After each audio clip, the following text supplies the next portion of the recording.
ഇന്നത്തെ റെസിപ്പി എന്ന് വെച്ചാൽ എനിക്ക് ഏറ്റവും സ്പെഷ്യലാണ്, ഫേവറേറ്റും ആട്ടോ.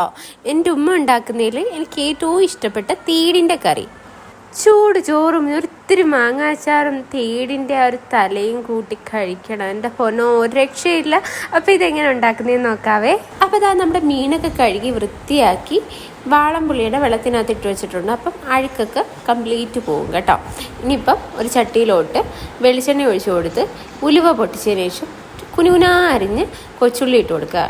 കൊച്ചുള്ളി മാത്രം മതി. അതൊന്ന് വാടി വരുമ്പോഴത്തേനും അതിലേക്ക് നമുക്ക് മുളക് പൊടിയും മല്ലിപ്പൊടിയും മഞ്ഞൾപ്പൊടിയും ഇട്ടൊന്ന് റോസ്റ്റ് ചെയ്തെടുക്കുക. എന്നിട്ട് ഗ്രേവിക്ക് ആവശ്യമുള്ള വെള്ളം ഒഴിച്ചു കൊടുത്ത് ആവശ്യത്തിന് ഉപ്പും ചേർത്ത് വാളംപുളിയും ചേർത്തിട്ട് കറിവേപ്പില വാരി വിതറിയിട്ട് നമുക്ക് തിളയ്ക്കുന്ന വരെ കാത്തിരിക്കാവേ. അപ്പോൾ ഇതാ എല്ലാം നന്നായിട്ട് തിളച്ച് വരുമ്പോൾ നമുക്ക് നമ്മുടെ മീൻ ഇട്ട് കൊടുക്കുക. എന്നിട്ട് അത് വേവുന്ന വരെ നമുക്ക് കുക്ക് ചെയ്തെടുക്കാം കേട്ടോ.